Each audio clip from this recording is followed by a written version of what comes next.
തിരുവനന്തപുരത്ത് വഞ്ചിയൂരിൽ യുവ അഭിഭാഷകയെ മർദ്ദിച്ച കേസിൽ അറസ്റ്റിലായ അഡ്വക്കേറ്റ് ബെയിലിൻ ദാസിനെ ഇന്ന് കോടതിയിൽ ഹാജരാക്കും. സ്ത്രീത്വത്തെ അപമാനിക്കൽ, കരുതിക്കൂട്ടുള്ള മർദ്ദനം, അന്യായമായി തടങ്കലിൽ വയ്ക്കൽ എന്നീ വകുപ്പുകളാണ് പോലീസ് ചുമത്തിയിരിക്കുന്നത്.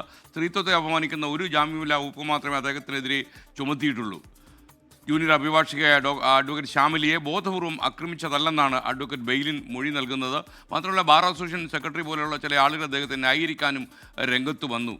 പരസ്യമായി ഒരു അഭിഭാഷകയെ അവരുടെ കവിളത്തടിച്ച് അവരെ പരിഹസിക്കുക എന്ന് പറയുന്നത് എന്തോ ഒരു ചെറിയ കുറ്റമാണ് എന്ന രീതിയിലാണ് ബാർ അസോസിയേഷൻ, നിയമത്തെക്കുറിച്ച് നല്ല ബോധമുള്ള ബാർ അസോസിയേഷൻ്റെ ചില പ്രവർത്തകർ ഇപ്പോൾ വഞ്ചിയൂരും പരസ്യമായും രഹസ്യമായും പറയുന്നത്.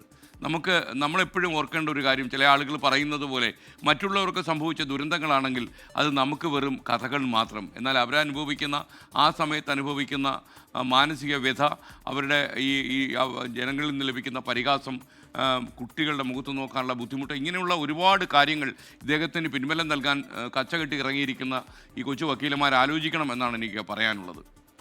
വഞ്ചിയൂർ പോലീസ് സ്റ്റേഷന് മുന്നിൽ നിന്ന് MG പ്രതീഷ് ഈ വാർത്ത അപ്ഡേറ്റ് ചെയ്യുകയാണ്. Pratheesh, good morning. പറയൂ പ്രതീഷ്.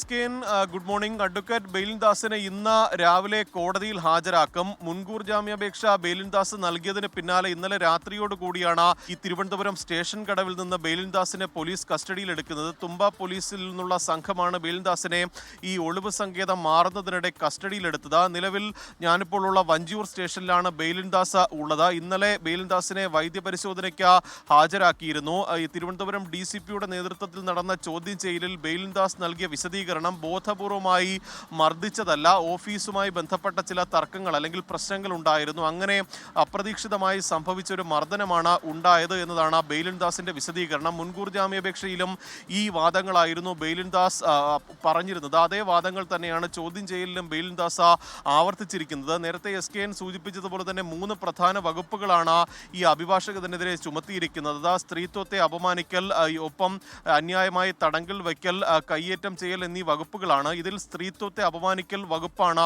ജാമ്യമില്ലാ വകുപ്പ്. ഇതിൽ ഇന്ന് ഏതെങ്കിലും തരത്തിൽ ജാമ്യം ലഭിച്ചാൽ ബെയിലിൻ ദാസിന് പുറത്തിറങ്ങാൻ കഴിയും, അല്ലെങ്കിൽ റിമാൻഡിലേക്ക് പോകുന്ന ഒരു സാഹചര്യമായിരിക്കും ഉണ്ടാകുന്നത്. എന്തായാലും ശക്തമായ ഒരു നടപടി വേണമെന്ന ഒരു ആവശ്യം പല കോണുകളിൽ നിന്നും ഉയരുന്നുണ്ട്. ഇന്നലെ ഈ അഡ്വക്കേറ്റ് ശ്യാമിലി ഉൾപ്പെടെ പ്രതികരിച്ചത് ഈ പോലീസ് നടപടിയിൽ അതിയായ സന്തോഷമുണ്ട്, പോലീസ് ഒപ്പമുണ്ട് എന്നുള്ളൊരു വിശ്വാസമുണ്ട് എന്നതായിരുന്നു ശ്യാമിലിയുടെ പ്രതികരണം. സർക്കാരിൽ നിന്നും പ്രതിപക്ഷത്തിൽ നിന്നടക്കം ഈ ഒരു സംഭവത്തിൽ ശ്യാമിലിക്ക് വലിയ പിന്തുണയുണ്ട്. എന്തായാലും ഈ വാദങ്ങൾ, അഭിഭാഷകൻ മുന്നോട്ട് വെച്ച വാദങ്ങൾ ഇന്ന് കോടതി പരിഗണിക്കുമോ എന്നതാണ് ഏറ്റവും പ്രധാനപ്പെട്ട കാര്യം. 11 മണിക്കാണ് കോടതി ആരംഭിക്കുന്നത്. 10:30 കൂടി തന്നെ ഈ അഭിഭാഷകനെ വഞ്ചിയൂർ സ്റ്റേഷനിൽ നിന്ന് പുറത്തേക്ക് കൊണ്ടുപോകും. അതിനു മുമ്പ് വൈദ്യപരിശോധന നടത്തുമെന്നതാണ് നമുക്ക് മനസ്സിലാക്കാൻ കഴിയുന്ന കാര്യം. ഇന്നലെ വൈദ്യപരിശോധനയ്ക്ക് കൊണ്ടുപോകുന്ന ഘട്ടത്തിലൊക്കെ തന്നെ വൈകാരികപരമായി ഈ ബെയിലിൻ ദാസ് സഹപ്രവർത്തകരോടൊക്കെ തന്നെ പ്രതികരിച്ചിരുന്നു. പറ്റിപ്പോയി എന്നുള്ള മറുപടിയൊക്കെ തന്നെ ഈ സഹ അഭിഭാഷകർക്ക് മുന്നിൽ നൽകിയിരുന്നു. തങ്ങളൊപ്പമുണ്ട് എന്നതാണ് അന്ന് അപ്പോൾ